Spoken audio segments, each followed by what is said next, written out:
Dear friends, welcome to biblical Parivartana. Welcome to daily devotions. దేవుని ప్రేమ ఇదిగో ఈ దినానికి అంటే ఆగస్టు 13కి చెందినటువంటి వాక్య భాగం మొదటి సమూయేలు 3వ అధ్యాయం.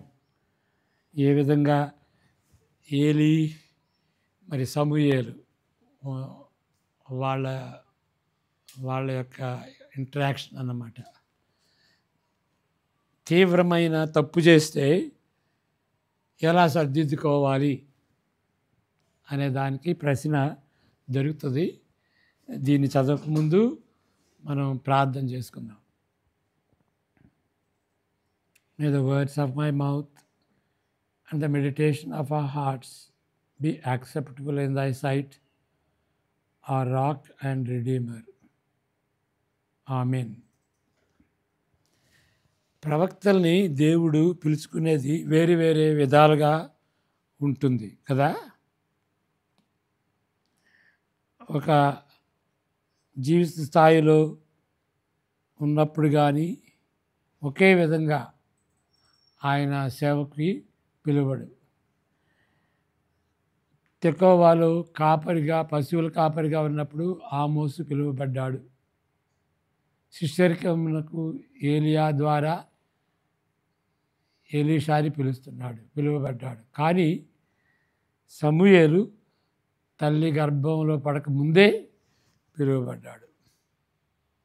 ఆయన ఇంకా బాలుడిగా ఉన్నప్పుడే తన పిలుపుని గూర్చి అనుభవపూర్వకంగా తెలుసుకున్నాడు. ఇక్కడ దీనికి ఆ, విరుద్ధంగా ఉన్న ఏంటంటే, తల్లి గర్భంలో పడక ముందే అని ఇక్కడ చెప్పారు, ఇక్కడేమో బాలుడిగా ఉన్నప్పుడు అని. అక్కడ దేవుడు ఆ, ఆయన నిర్ణయించుకున్నాడు. అంటే ఆ విధంగా పిలువబడ్డాడు ఆయన పుట్టక ముందే. ఇక్కడేంటంటే ఆయన అనుభవపూర్వకంగా తెలుసుకున్నది బాలుడిగా ఉన్నప్పుడు. ఓకే, కాబట్టి ఇక్కడ అలాంటి అనుభవం లేదు అతనికి. ఇక్కడ అనుభవం ఉంది బాలుడిగా ఉన్నప్పుడు. కొంతమంది మరి శృంగారంగా, బ్యూటిఫుల్గా ఆయన చిత్రీకరిస్తారు కదా, చిన్న పిల్లవాడు అని. అంత పిల్లవాడేం కాదు. ప్రభువు చెప్పిన దానిని గ్రహించుకొని దానిని తిరిగి ఏలీకి చెప్పగలిగేటువంటి ఊహ ఉన్నది. ఆయన దాని గురించి సందేహిస్తాడు, మరి దాని గురించి కలవరపడ్డాడు. అలాంటి ఊహ కలిగినటువంటి బాలుడు, కానీ ఆయన బాలుడే. ఇప్పుడు చదువుకుందాం. సమూయేలు 3వ అధ్యాయం. బాలుడైన సమూయేలు ఏలీ ఎదుట యెహోవాకు పరిచర్య చేయుచుండెను. ఆ దినములలో యెహోవా వాక్కు ప్రత్యక్షమగుట అరుదు, ప్రత్యక్షము తరచుగా తటస్థించుట లేదు. ఆ కాలముందు ఏలీ కన్నులు మంద దృష్టి గలవైనందున అతడు చూడలేక తన స్థలమందు పండుకొని ఉండగాను, దీపము ఆరిపోక మునుపు ఇశ్రాయేలు దేవుని మందసమున్న యెహోవా మందిరంలో పండుకొని ఉండగాను యెహోవా సమూయేలును పిలిచెను. అతడు చిత్తమండి నేనున్నానని అనెను. ఏలీ దగ్గరకు పోయి, నన్ను పిలిచినవి నీవే కదా, నేను వచ్చి ఉన్నానని. అతడు నేను పిలువలేదు, పోయి పండుకోమని చెప్పగా అతడు పోయి పండుకొనెను. యెహోవా మరలా సమూయేలును పిలువగా సమూయేలు లేచి ఏలీ యొద్దకు పోయి, చిత్తము నీవు నన్ను పిలిచితివి కనుక వచ్చితివనెను. అయితే అతడు, నా కుమారుడా, నేను నిన్ను పిలువలేదు, పోయి పండుకోమనెను. సమూయేలు అప్పటికి యెహోవా ఎరుగుకుండెను. యెహోవా వాక్కు అతనికి ఇంకా ప్రత్యక్షం కాలేదు. యెహోవా 3వ మారు సమూయేలును పిలువగా అతడు లేచి ఏలీ దగ్గరకు పోయి, చిత్తము నీవు నన్ను పిలిచితివే, ఇదిగో వచ్చితుననగా ఏలీ యెహోవా ఆ బాలుని పిలిచెనని గ్రహించి, నీవు పోయి పండుకుము, ఎవరైనా నిన్ను పిలిచిన ఎడల యెహోవా నీ దాసుడు ఆలకించుతున్నాడు, ఆజ్ఞ ఇమ్మని చెప్పుమని సమూయేలుతో అనగా, సమూయేలు పోయి తన స్థలమందు పండుకొనెను. తరువాత యెహోవా ప్రత్యక్షమై నిలిచి ఆ రీతిగా సమూయేలు సమూయేలు అని పిలువగా, సమూయేలు నీ దాసుడు ఆలకించుచున్నాడు, ఆజ్ఞ ఇమ్మనెను. అంతటా యెహోవా సమూయేలుతో ఇలాగ సెలవిచ్చెను, ఇశ్రాయేలులో నేనొక కార్యము చేయబోతున్నాను, దానిని వినివారందరి చెవులు గింగురుమగును. ఆ దినమున ఏలీ యొక్క ఇంటి వారిని గురించి నేను చెప్పినదంతయు వారి మీదకి రప్పింతును, దాని చేయ మొదలుపెట్టి దాని ముగింతును. తన కుమారులు తమ్మును తాము శాపగ్రస్తులుగా చేసుకొని చున్నారని తానెరిగియు వారిని అడ్డగించలేదు కనుక అతని ఇంటికి నిత్యమైన శిక్ష విధింతునని నేను అతనికి తెలియజేయుచున్నాను. కాబట్టి ఏలీ ఇంటివారి దోషమునకు బలిచేతనైనను నైవేద్యము చేతనైనను ఎన్నటికీ ప్రాయశ్చిత్తము చేయబడదని నేను ప్రమాణపూర్వకంగా ఆజ్ఞాపించుతుంది. తరువాత సమూయేలు ఉదయం వరకు పండుకొని లేచి యెహోవా మందిరపు తలుపులను తీసెను గాని భయపడి తనకు కలిగిన దర్శన సంగతి ఏలీతో చెప్పకపోయాను. అయితే ఏలీ సమూయేలు నా కుమారుడా అని సమూయేలును పిలువగా అతడు చిత్తము నేను ఇక్కడ ఉన్నానని. ఏలీ నీతో యెహోవా ఏమి సెలవిచ్చెనో మరుగు చేయక దయచేసి నాతో చెప్పుము. ఆయన నీతో సెలవిచ్చిన సంగతులలో ఏదైనా నీవు మరుగు చేసిన ఎడల అంతకంటే అధికమైన కీడు ఆయన నీకు కలుగజేయను కాకని చెప్పగా, సమూయేలు దేనిని మరుగు చేయక సంగతి అంతయు అతనికి తెలియజెప్పాను. ఏలీ విని సెలవిచ్చిన వాడు యెహోవా తన దృష్టికి అనుకూలమైన దానిని ఆయన చేయునుగాక అనెను. సమూయేలు పెద్దవాడు కాగా యెహోవా అతనికి తోడైనందున అతని మాటలలో ఏదీ తప్పిపోలేదు. కాబట్టి సమూయేలు యెహోవాకు ప్రవక్తగా సిద్ధపడినని దాను మొదలుకొని బెయేర్షెబా వరకు ఇశ్రాయేలీయులందరూ తెలుసుకొనిరి. మరియు షిలోహులో యెహోవా మరలా దర్శనమిచ్చి ఉండెను. షిలోహులో యెహోవా తన వాక్కు చేత సమూయేలునకు ప్రత్యక్షమగుచూ వచ్చెను. సమూయేలు మాట ఇశ్రాయేలీయులందరిలో వెల్లడి ఆయను. ఇక్కడ ఈ నేను ఇచ్చినటువంటి ఆ హెడ్డింగ్ ఏంటంటే, తీవ్రమైన తప్పు చేస్తే ఎలా సరిదిద్దుకోవాలి అనేటువంటిది దేనికి చెందిందంటే, ఏలీ యాజకుడైనటువంటి ఏలీకి సంబంధించినది. ఆయన తప్పు చేస్తాడు, ఏ విధంగా సర్దుకోవాలని. కానీ ఈ అధ్యాయం ఏలీకి సంబంధించింది కాదు, అది సమూయేలుకి సంబంధించింది అని ఎట్లా తెలుసు మనకి అని అంటే, ఈ అధ్యాయం మొదట్లో ఏలీ గురించి, ఈ అధ్యాయం చివరిలో కూడా ఏలీ గురించి ఉన్నది. అంటే దాని అర్థం ఏంటంటే, మొదట్లో అట్లా ఉంది, చివరిలో అట్లా ఉంది. అంటే అది బ్రాకెట్ లాగా ఉంటుంది అన్నమాట, మొదలు చివర. అంటే ఇది ఏలీకి సంబంధించింది అని ఆ విధంగా గ్రంథకర్త చెప్తాడు. ఆ విధంగా బ్రాకెట్ లాగా పెట్టి దీనికి సంబంధించింది, సమూయేలుకి సంబంధించింది అని. ఇప్పుడు మనకేంటంటే ఒక పారాగ్రాఫ్ లాగా పెడతాం, అంతేకాదు హెడ్డింగ్ కూడా పెడతాం, సమూయేలు పిలుపు అని. ప్రవక్తగా సమూయేలు పిలుపు అని మనం హెడ్డింగ్ పెడతాం. ఆ దినాల్లో అట్లా కాదు, ఈ ఆర్టిస్టిక్గా ఈ సాహిత్య శైలి ఆ విధంగా ఉంటుందన్నమాట. అంటే దీనికి సంబంధించింది అనేటువంటి రీతిగా ఇక్కడ. అందువల్లనే ఇక్కడ ఈ మొదటి పారాగ్రాఫ్లో కార్సన్ గారు ఆ విధంగా చెప్తున్నాడు. ఏంటంటే ఇది సమూయేలు పిలుపుకి సంబంధించినట్టుగా అక్కడ ఇండికేట్ చేస్తున్నాడు. బాలుడిగా ఉన్నప్పుడు ఆయన పిలువబడ్డాడు. ఈ కథ సుపరిచితమైనది కాబట్టి తిరిగి దీన్ని చెప్పనవసరం లేదు. కానీ కొన్ని విషయాలను గుర్తించిన ఎడల దేని మీద కేంద్రీకరించాలో దేని మీద దృష్టి పెట్టాలో వాటి వలన మనం తెలుసుకుంటాం. నంబర్ 1. ఓకే. దానిలో ఎన్నున్నాయంటే 4 విషయాలు ఉన్నాయి. మొదటి విషయం ఏంటి అంటే, సమూయేలు విన్నది నిజమైన స్వరం. ఏదో ఆయన తలంచుకున్నది కాదు. హెబ్రీ భాషలో నిజమైన భాషలో చెప్పిన స్వరం. పిలువబడినట్లు కేవలము తనకు తాను ఊహించుకున్న తలంపు కాదు. ఏదో ఎవరో పిలిచినట్టుగా ఉన్నది. ఎవరు పిలవపోయినా కానీ పిలిచినట్టుగా ఆ సబ్జెక్టివ్ ఫీలింగ్ అన్నమాట.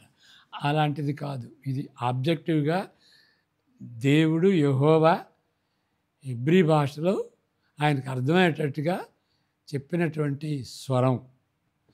బైబిలు వివరిస్తున్న పిలుపు కానీ, దర్శనాలు కానీ, ప్రత్యక్షతలు కానీ అవి నిజమైనవి. అంతేగాని సబ్జెక్టివ్ కాదు. ఏదో వాళ్ళు ఊహించుకుని ఇట్లా దేవుడు అన్నాడు అని ఊహించుకుని కథలాగా చెప్పింది కాదు. నిజంగా జరిగింది.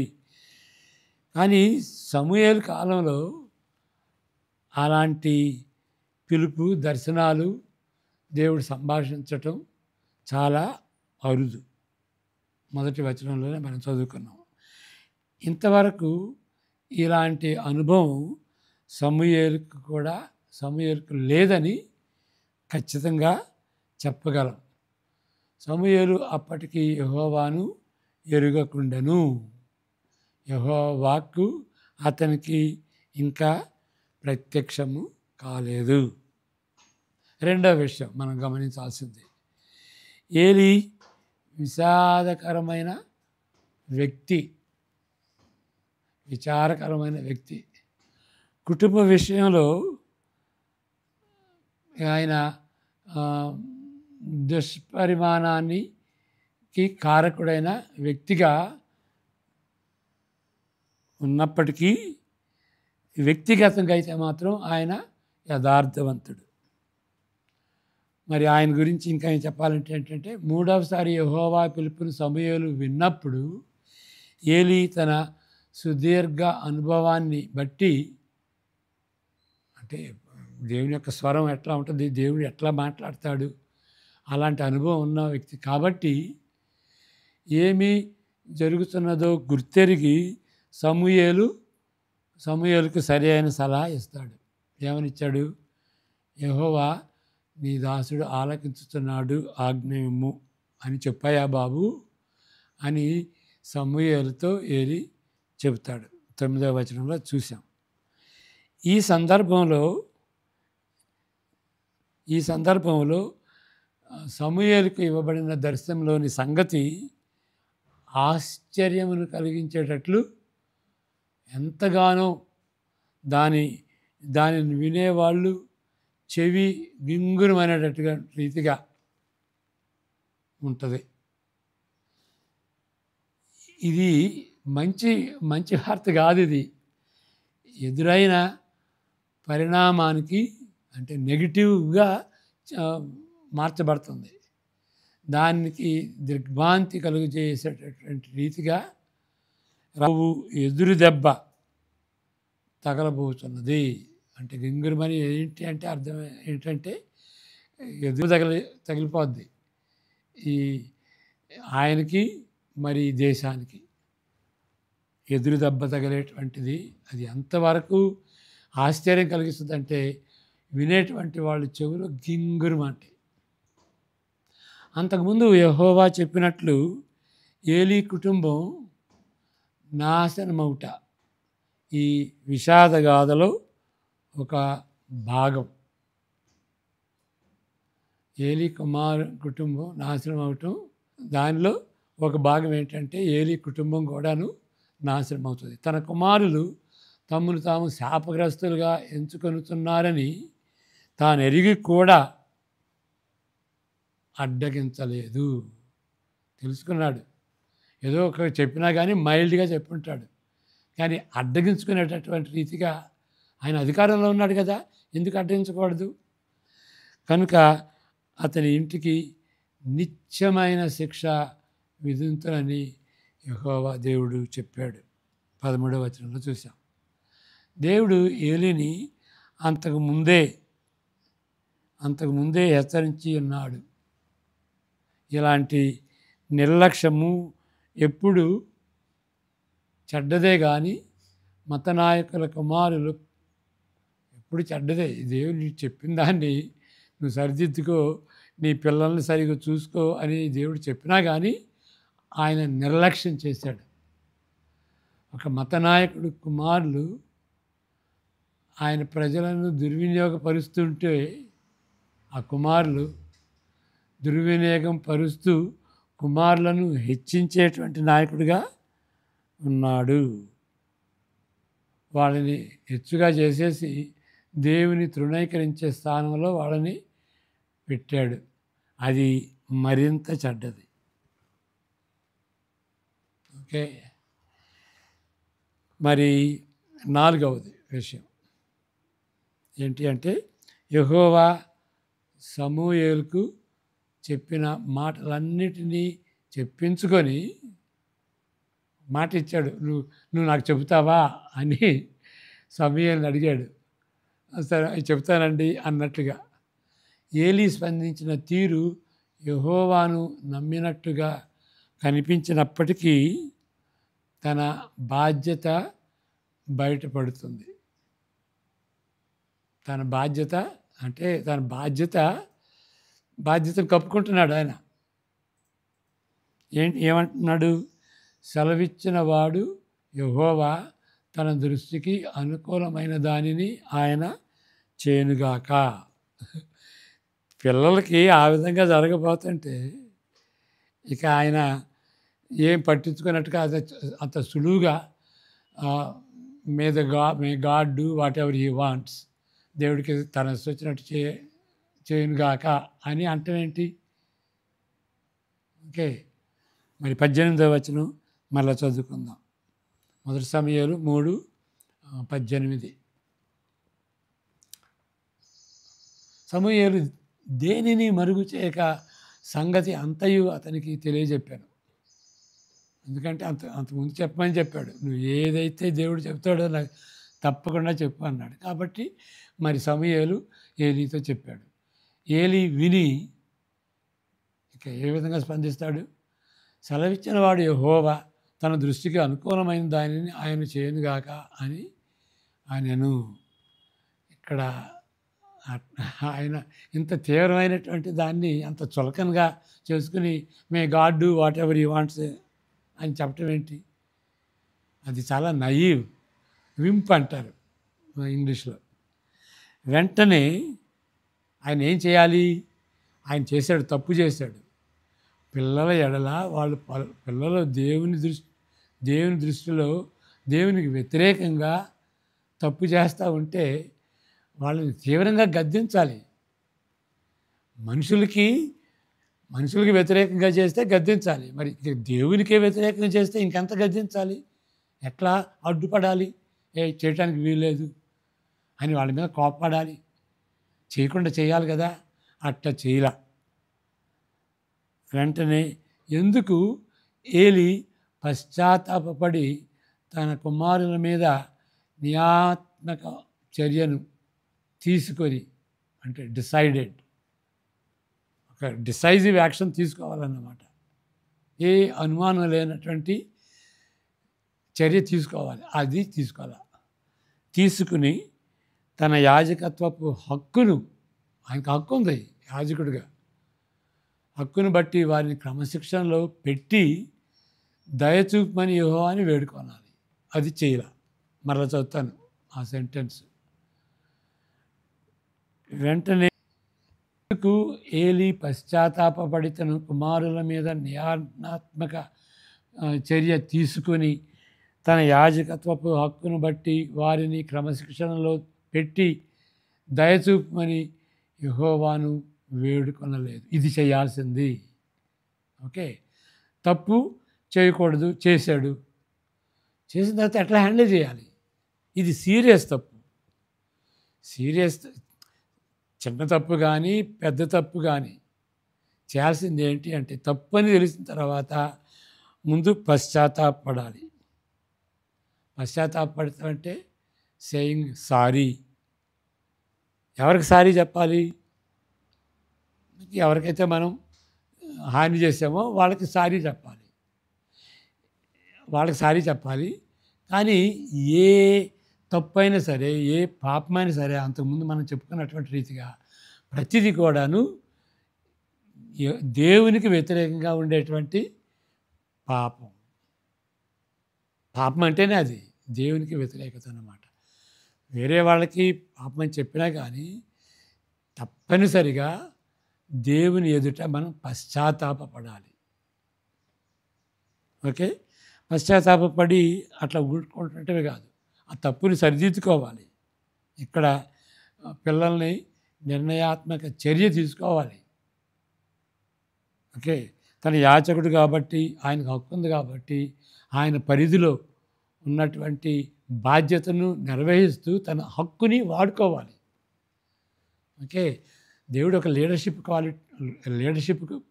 పదవిలోకి ఆయన మనల్ని పిలిచినప్పుడు మనకి ఈ ఈ బాధ్యతతో పాటు హక్కు ఉంటుంది. కొంతమందికి బాధ్యత ఇస్తారు, హక్కు ఉండదు.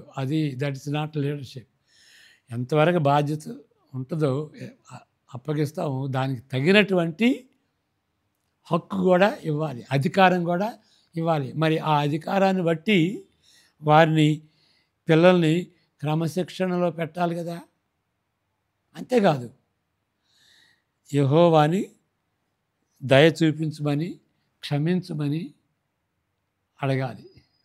అయ్యా, అలాంటి బుద్ధి తక్కువ పని చేయకుండా దయచేసి నాకు సహాయం చేయాలని కన్నీటితో అడగాలి. ఆయన యాజకుడు. అలాంటి పదవి, అలాంటి అధికారం కలిగి పిల్లల చేత దేవునికి వ్యతిరేకంగా చేసేటువంటి పదవి దాకా ఆయన తీసుకొచ్చాడు. అది చేసినటువంటి దుర్మార్గత అన్నమాట. మనం నేర్చుకోవాల్సింది ఏంటి అని అంటే ఇక్కడ ఏంటంటే ఇక్కడ ఏదన్నా తప్పు చేస్తే తప్పు చేసినట్టుగా గుర్తు చేసుకోవాలి. ఫస్ట్ ఆఫ్ ఆల్ తప్పు చేయకుండా ఎట్లా ఎవరైనా చెబుతూ ఉంటారు తప్పు చేసావని, లేకపోతే వాక్యం చదువుకుంటే పై ప్రార్థన చేసుకుంటే పరిశుద్ధాత్మ దేవుడు చెప్తాడు ఇది తప్పు అని. మన సాక్షిలో ఆయన డిస్కంఫర్ట్ ఇస్తాడు. అది తప్పు అని తెలుసుకున్న తర్వాత పశ్చాత్తాపపడాలి. ఏ మోతాదులో తప్పు చేస్తామో ఆ మోతాదులో పశ్చాత్తాపపడాలి.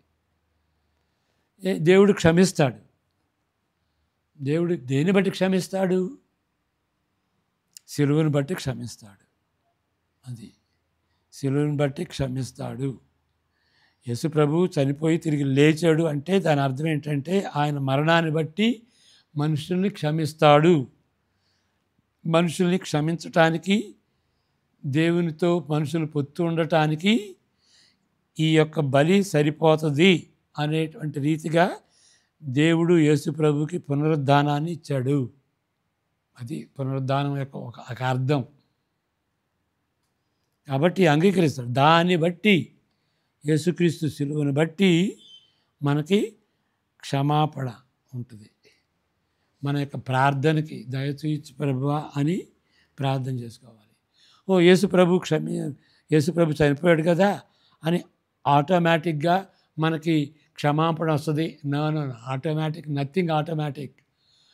మనం కృప చూపించమని వేడుకోవాలి.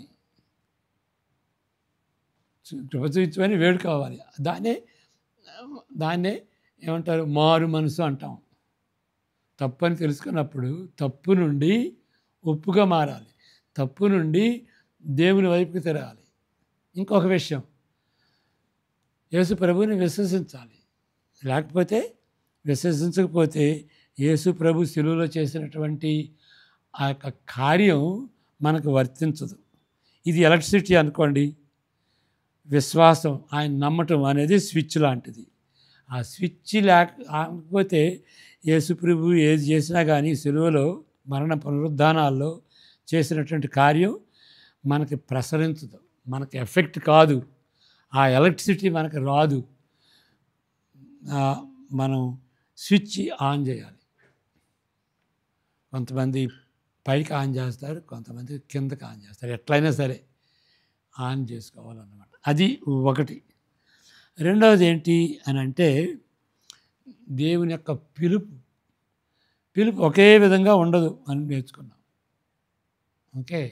కాబట్టి పిలుపు మరి అంతకుముందు చెప్పుకున్నటువంటి రీతిగా 3 రకాలైనటువంటి పిలుపు ఉంటుంది. ఏంటి అంటే దేవుడు తన దగ్గరికి పిలుచుకుంటాడు రక్షణ పొందటానికి. తన దగ్గరికి పిలుచుకుంటాడు. కమ్,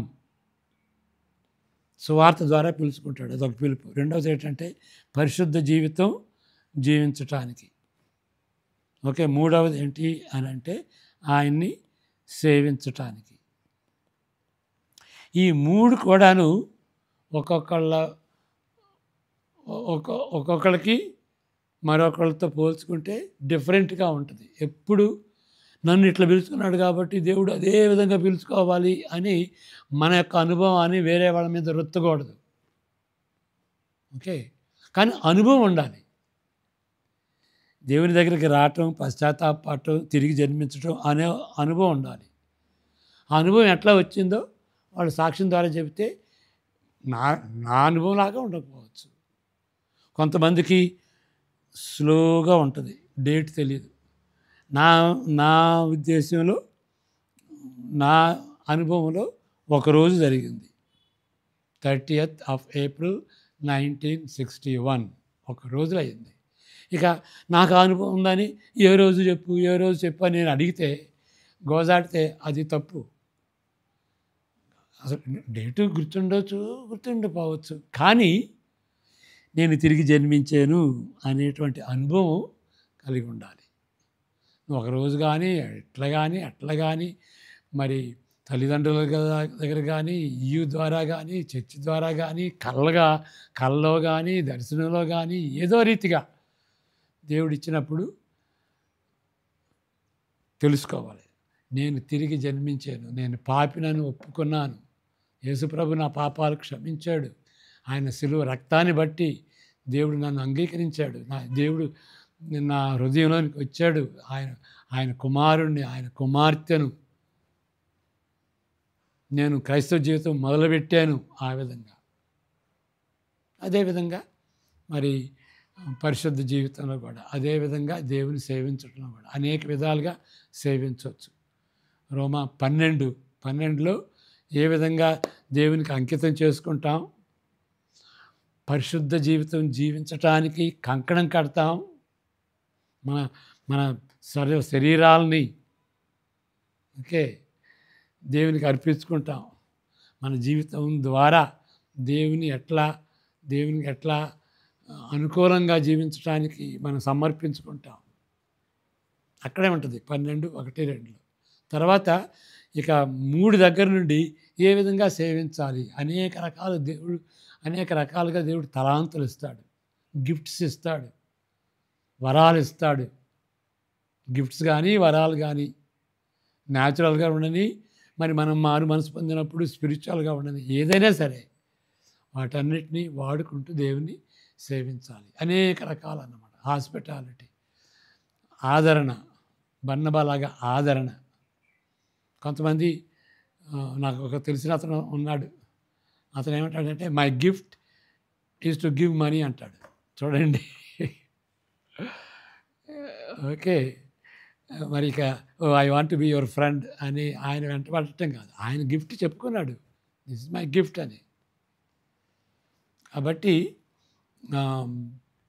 మరి టీచింగ్ గిఫ్ట్ ఉండొచ్చు, పాస్టల్ గిఫ్ట్ ఉండొచ్చు, సింగింగ్ గిఫ్ట్ ఉండొచ్చు. దేవుని మహిమార్థమై దేవుని సేవించాలి. ఆ విధంగా ఒకళ్ళ ఒక్క పిలుపు మరి వాళ్ళకి రుద్దకూడదు. ఓకే.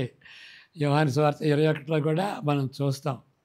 మరి యేసు ప్రభువు పేతురుకి చెప్తాడు, నువ్వు నా ఎడల బొంకేవని నువ్వు బాధపడుతున్నావు పేతురు, అది కాదు, నువ్వు నన్ను ప్రేమిస్తున్నావు కదా, నన్ను ప్రేమిస్తున్నావు కాబట్టి నీవు మరి